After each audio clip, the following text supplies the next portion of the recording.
Good morning बच्चों। आज हम लोग 10वीं क्लास का प्रश्नावली 13.1 क्वेश्चन नंबर 2 के बारे में जानेंगे। राइट, तो बनाने से पहले हम लोग को सवाल समझना है कि हम लोग के पास क्या दिया गया है और क्या हम लोग निकालना है। राइट, चलिए अभी हम लोग सवाल पर आते हैं। कोई बर्तन एक गोले आकार का है जिसके ऊपर एक खोखला बेलन अध्यारोपित है, तो गोले का व्यास का दिया गया 14 सेंटीमीटर है और इस बर्तन की कुल ऊंचाई 13 सेंटीमीटर है। तो इस बर्तन का अंतर्पृष्ठीय क्षेत्रफल को क्या करना ज्ञात करना है।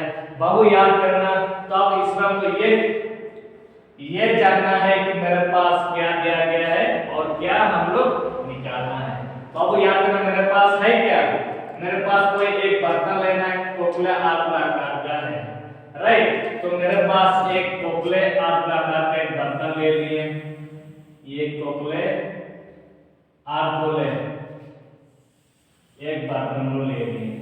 राइट, फिर क्या हुआ है, जिसके ऊपर एक खोखला बेलन अध्यारोपित है, यानी कि जिसके ऊपर है क्या खोखला बेलन इस प्रकार अध्यारोपित किया हुआ है इस प्रकार।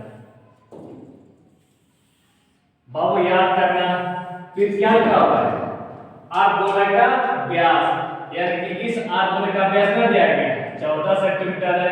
बाबू याद करना, इस गोले का व्यास 14 सेंटीमीटर होंगे तो ये बेलन का व्यास कितना होंगे 14 सेंटीमीटर के ही होंगे, इसीलिए आपका इसमें व्यास दिया गया है 14 सेंटीमीटर का है। राइट, तो इसका व्यास कितना होगा 14 सेंटीमीटर का है। तो हम फिर क्या दिया हुआ, इस बर्तन की कुल ऊंचाई कितना दिया गया 13 सेंटीमीटर है। इस बर्तन की कुल ऊंचाई दिया गया 13 सेंटीमीटर है। अब हमको ये पता लगाना है कि मेरे पास क्या दिया गया है और क्या हम लोग निकालना है। तो उसको जानने के लिए सबसे पहले आपको थोड़ा सा याद करना होगा, इस बेलन का वक्र पृष्ठीय क्षेत्रफल क्या होता है। बाबू याद करना, 2 पाई r h। राइट, और इस गोले का वक्र पृष्ठीय क्षेत्रफल क्या होता है 2 पाई r h²। राइट, तो अब इसमें ये पता लगाएंगे, यानी कि मेरे पास पाई तो पहले से दिया गया, तो मेरे को क्या यानी कि इसका r और इसका r को हम क्या करना है ज्ञात करना है, यानी कि बेलन की त्रिज्या और गोले की त्रिज्या को हम क्या करना है ज्ञात करना है, और ज्ञात करके तो क्या बेलन की ऊंचाई को भी निकालना है। राइट, इसीलिए हम याद करना, इसका गोले का त्रिज्या जितना होगा तो ये बेलन का त्रिज्या भी क्या होंगे उतना ही होंगे, इसीलिए व्यास दिया गया तो कहीं ना कहीं त्रिज्या तो होगा ना, पर इसका त्रिज्या जितना हो इसका त्रिज्या भी क्या होगा उतना ही होंगे। इसलिए जब भी हम लोग बनाएंगे हमेशा दिया गया से ही बनाया जाता है, इसलिए बात लिखेंगे दिया गया है। बाबू याद करना, इसका व्यास क्या दिया गया 14 सेंटीमीटर है, तो इसका व्यास कितना 14 सेंटीमीटर का है, तो लिखेंगे व्यास, यानी कि इसको d से लिखते हैं। बाबू व्यास पर कितना दिया गया 14 सेंटीमीटर है। बाबू याद करना, फिर व्यास बराबर क्या, जिसकी माना कि यहाँ से हम लोग क्या लिखते हैं r, और अभी क्या लिखते हैं r, तो दो r जब जोड़ तो किसके बराबर होंगे त्रिज्या के बराबर होंगे, इसीलिए r जोड़ r का और 2r, तो दोनों r को जब जोड़ देंगे तो किसके बराबर होंगे d के बराबर होंगे। राइट, इसीलिए तो d बराबर तो क्या 2r लिख सकते हैं ना, इसलिए 2 बराबर को क्या लिखे 2r बराबर 14 ले लिए। बाबू याद किया प्रत्यक्ष पावर है इंटू छुपा हुआ है, इसको जब दें क्या होगा भागा होगा, तो हम लोग ऐसे तो भाग सकते हैं 2 सते 14, यानी कि मेरे पास क्या है r बराबर 7 सेंटीमीटर का है। राइट, बाबू याद करना, इसका त्रिज्या क्या रहा 7 सेंटीमीटर का है और इसका भी त्रिज्या 7 सेंटीमीटर का है। बाबू याद करना, तो ये गोले का क्षेत्रफल क्या होता है 2 पाई r² है, तो याद करना इसका r हम कितना निकाला है 7 सेंटीमीटर है और इसका आधा कितना निकालना है 7 सेंटीमीटर का है। पर हम क्या निकालना है बेलन की ऊंचाई निकालना है। क्यों? क्योंकि बेलन का वक्र पृष्ठ क्षेत्रफल का मान क्या होता है 2 पाई r x होता है। पर इस आर्क का त्रिज्या जितना होगा तो बेलन की त्रिज्या भी क्या होगा उतना ही होंगे। तो आप क्या निकालना है बेलन की ऊंचाई निकालना है। ये बेलन की ऊंचाई को हम किस तरह निकालेंगे इसको कैसे निकालना है बाबू याद रखना है। ये टोटल बर्तन ऊंचाई कितना दिया गया 13 दिया गया और अब हमेशा ध्यान देना कि हमेशा त्रिज्या हमेशा क्या होंगे बराबर होंगे। त्रिज्या से त्रिज्या 7 सेंटीमीटर होगा तो कितना होगा ये भी 7 सेंटीमीटर का होंगे। इसीलिए टोटल मेरे पास में दिया गया 13 सेंटीमीटर दिया गया। उस 13 में से ये 7 सेंटीमीटर क्या रहेंगे घटाएंगे तो किसका ऊंचाई निकाल हो जाएंगे बेलन का ऊंचाई निकलेंगे। राइट? तो ये बेलन का ऊंचाई का मान तब होंगे जबकि मेरे पास टोटल क्या दिया गया टोटल 13 सेंटीमीटर दिया गया। उस 13 सेंटीमीटर से 7 सेंटीमीटर को क्या करेंगे घटा देंगे तो किसका मान निकलेंगे बेलन का ऊंचाई का मान निकलेंगे। राइट?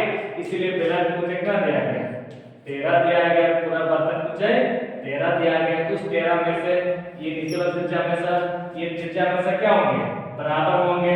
तो इधर से त्रिज्या कितना होगा इधर से त्रिज्या भी क्या होंगे उतना ही होंगे।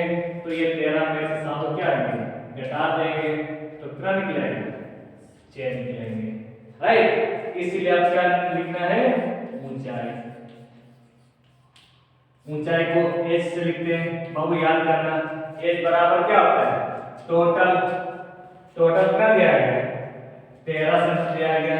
उस 13 सेंटीमीटर में से 7 सेंटीमीटर क्या आएंगे घटाएंगे तो किसका मान निकलेंगे बेलन का ऊंचाई निकलेंगे। राइट? इस तरह का बाबू 13 में से 7 घटा कितना होगा 6 सेंटीमीटर का हुआ। पर किसका ऊंचाई हुआ बेलन का ऊंचाई हुआ। तो बेलन की ऊंचाई का मान निकाल लिए। पर हम लोग क्या निकालना है बर्तन का आंतरिक पृष्ठीय क्षेत्रफल को क्या करना है ज्ञात करना है। इसीलिए तो हम लोग निकालना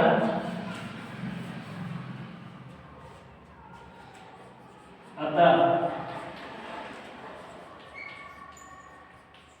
बेलन का आंतरिक पृष्ठीय क्षेत्रफल बाबू याद करना बेलन का आंतरिक पृष्ठीय क्षेत्रफल का मान क्या होता है क्योंकि ये बर्तन किससे बनाया गया एक आयताकार का होंगे और एक बेलनाकार का होंगे। तो दोनों का जब मिला क्या हुआ बर्तन हुआ। इसलिए हमने यहाँ पर क्या लिखा है बर्तन का आंतरिक पृष्ठीय क्षेत्रफल। राइट? तो अब बताओ इस बेलन का क्षेत्रफल क्या होता है 2 पाई r h प्लस दोनों यहाँ पर जोड़ के रूप में दिया गया तो दोनों एक में बना हुआ ना इसलिए दोनों क्या रहेंगे जोड़ेंगे। पर इसका मान क्या होता है 2 पाई r h होता है और r गोले का वक्र पृष्ठीय क्षेत्रफल का मान क्या होता है 2 पाई r स्क्वायर होंगे। तो इसका मान 2 पाई r स्क्वायर। राइट? अब आप क्या कीजिएगा अब दोनों में कॉमन कीजिएगा तो दोनों में कॉमन क्या निकलेंगे 2 निकलेंगे और पाई निकलेंगे और r निकलेंगे। राइट? तो 2 पाई r तो जब भी कॉमन करेंगे ये ब्रैकेट से बाहर निकल जाएंगे। राइट? बाबू याद करना 2 पाई r तो कॉमन कर चुके हैं तो अंदर में क्या रह गया h रह गया प्लस ये 2 तो बाहर निकाल दिए पाई बाहर निकाल दिए। पर इसमें r कितना बचा 2 तो r है पर उस 2 तो r में से एक तो आप कॉमन कर चुके हैं तो अंदर कितना रह गया r रह गया। राइट? आपने यहाँ तक समझ आ गया। फिर आप क्या करेंगे आप मान को रखते हुए निकालना जिसके 2 मेरे पास तो पहले से ही दिया गया है। अब वो याद में 5 बराबर क्या होता है 22/7 ले लिए इनटू और r का मान पहले से क्या दिया गया 7 सेंटीमीटर दिया गया ले लिए इंटू, फिर बाबू याद करें एच का मान निकालना है, एच का मान 6 है प्लस और आर का मान 7 है, 7 है। आपने यहाँ पर समझ में आ गया होगा बाबू। तो क्या इस प्रकार में भाग दे सकते हैं, साथ साथ भाग दे दिए, तब क्या रह गया, 2 दूना 4, 2 दूना 4, और यहाँ पर क्या छुपा है, इंटू छुपा है, और दोनों को जब जोड़ते तो कितना होगा, क्योंकि 6 जोड़ 7 जोड़ेंगे तो 13 हुआ। अब इसको हम क्या करेंगे, गुना करेंगे, तो 40 का पारा तुम जानते हो, नहीं जानते, तो 10 का पारा गुना 13 चौके 52 के 2, हाथ में 5 रहा, राइट, और 13 चौके 52, और 52 और 5 कितना होगा, यानी कि 57, राइट, सेंटीमीटर। पर इसमें क्या निकालना है, बेलन का आंतरिक पृष्ठीय क्षेत्रफल, और क्षेत्रफल का यूनिट हम क्या लिखते हैं, स्क्वायर लिखते हैं, तो ये क्या हो गया आंसर। अगर आपको वीडियो अगर अच्छा लगा तो